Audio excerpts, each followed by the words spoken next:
Всем привет! Вы на YouTube канале Аксель Франк. Это у нас Австрия, Каринтия. И сегодня у нас будут все. Все, к кому вы привыкли, кого знаете и любите. Кошка Анфиса. Вот. Естественно, без нее никак. Будет, разумеется, котик Вилли. Вот. У куста. Лебедей вы уже видели. И будет котик Арчик. Короче, вся компания в сборе. Ставим лайк, подписываемся и смотрим. Пошли. Пошли.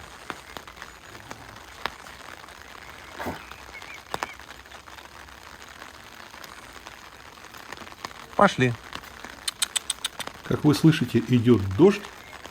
Им-то, как говорится, как с гуся вода, а я под зонтом. Я иду и снимаю под зонтом. А там дождь, говорит, мы не пойдем туда, там дождь. Они не хотят сюда идти, тут дождь, они не хотят. Арченька.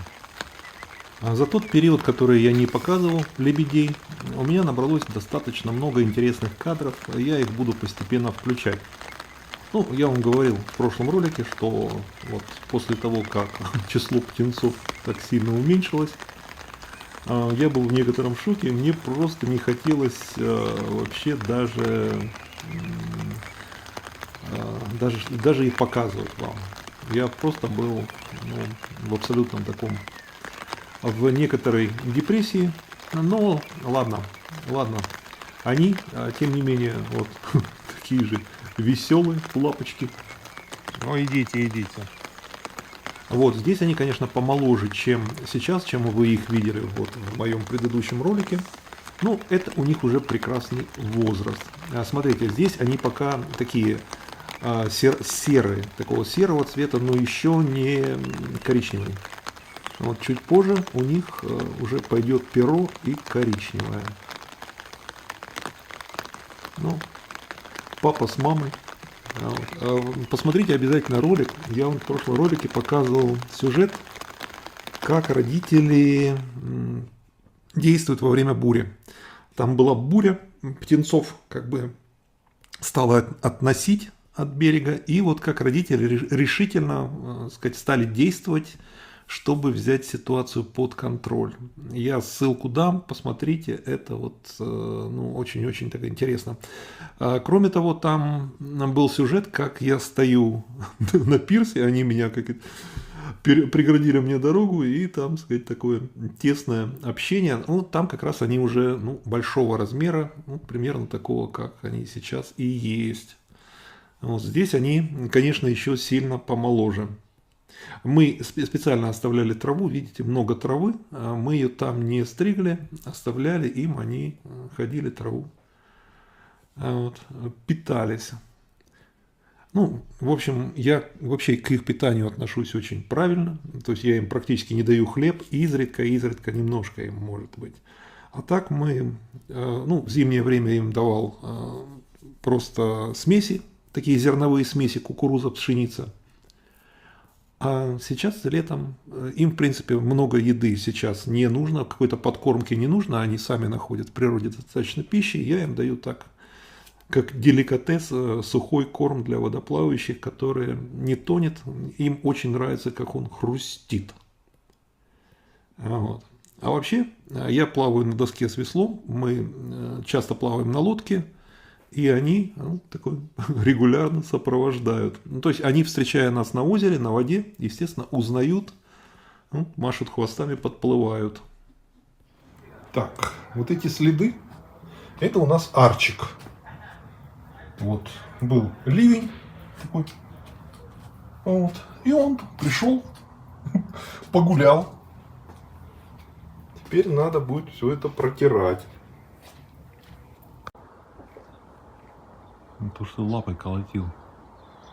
Обязательно. Я туда поставила, потому что тут солнце было, и нагревалась вода. Будет еще колотить или нет? Нет. Маленький мой. Мальчик мой. Котик. Видишь, отвечает. Да, разговаривает. Ну лапой-то постучи еще. Нет. Он вначале всегда лапой стучит.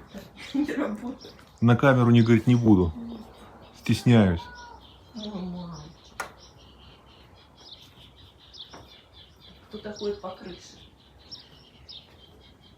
На одной из 3. У мейн-кунов есть такой прикол. Сначала лапой постучать по воде.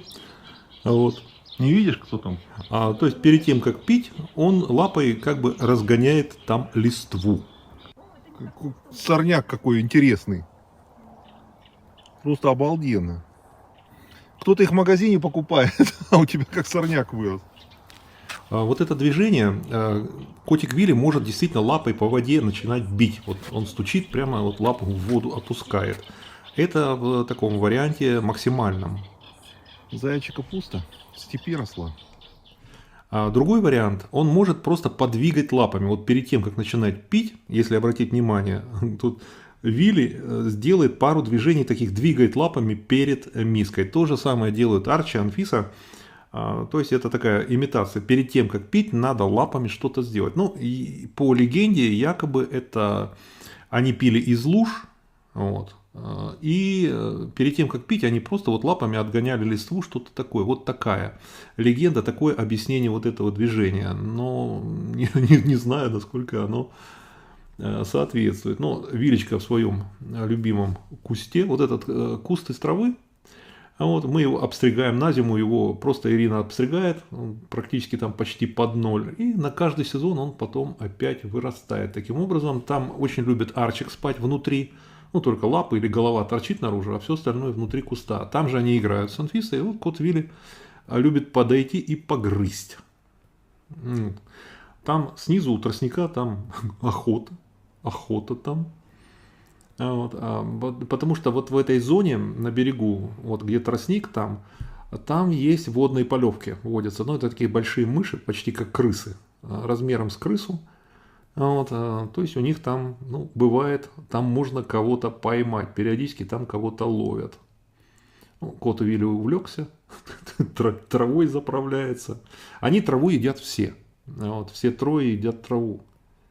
Вот, ну, потом их начинает немножко тошнить, все, ну, это все как полагается, выташнивают это. Вот, у них шерсть длинная, да, это длинношерстная порода, они, когда облизываются, ну, часть шерсти попадает в желудок. Ну, это тоже вот, для этого есть специальная мазь, ну, специальный крем дается им, который вызывает потом вот этот.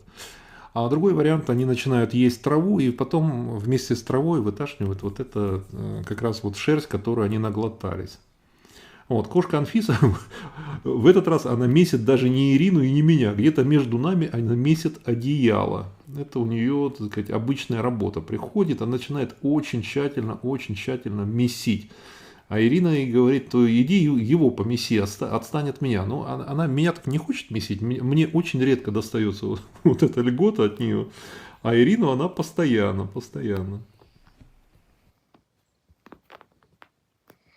Иди его помни, кошечка. Она еще и мяучит идет. Да, она говорит. Андрей, будь наготове. Кто-нибудь будьте наготове. Мы все наготове. Анфисулечка, пойдем, я тебе вкусняшечки дам. Пойдем, дорогая.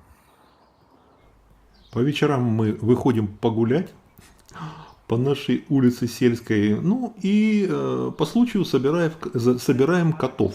Ну, заносим их на ночь домой. Ну, обычно они сами приходят. Анфисия, пожалуй, пойдем. Тихо, вот идите кто-нибудь туда, вот там она выйдет же. Она же там выйдет.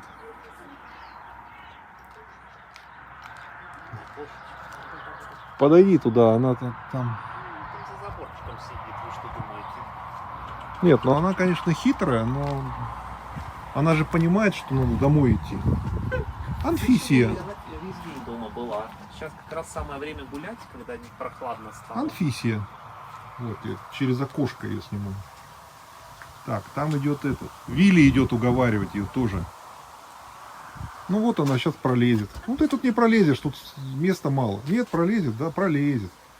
Ловите, пока надо было, когда она такая... Упустили, говорит, вороны, упустили Анфиску. Анфиску занесли, теперь Вилли идет. Вилечка, я отошел назад, не переживай.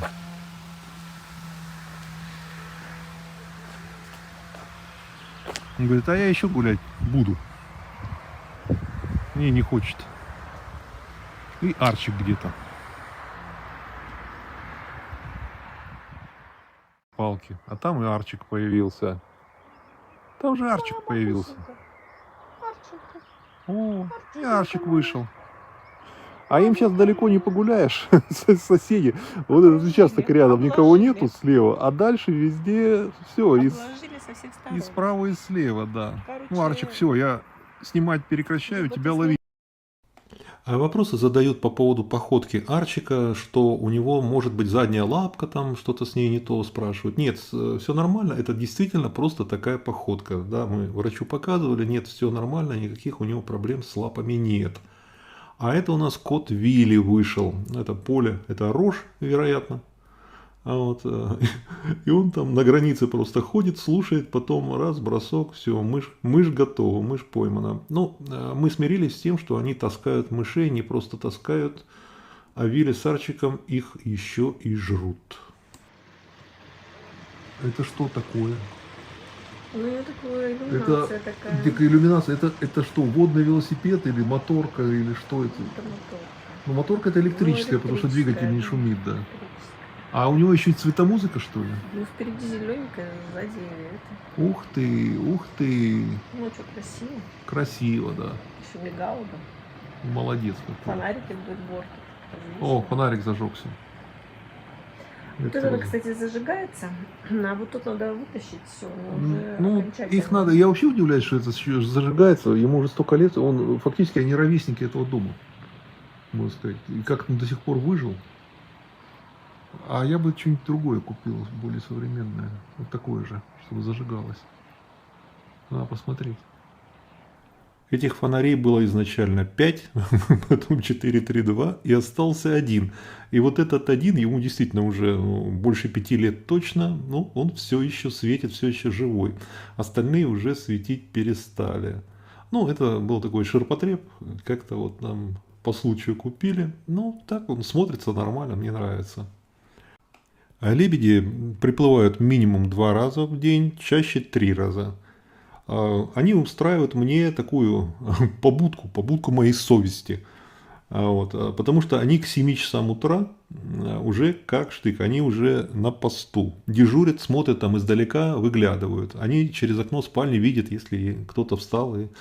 Соответственно, я как честный человек уже к 7 утра встаю, вот, накидываю куртку какую-нибудь или что-нибудь и иду с ведерком, даю им их завтрак. После этого зачастую возвращаюсь и продолжаю спать дальше. Но, как правильно говорят, ты ответственен за тех, кого приручил. А на этом все. Поставьте лайк, подпишитесь на канал. Хорошего вам лета и пока-пока.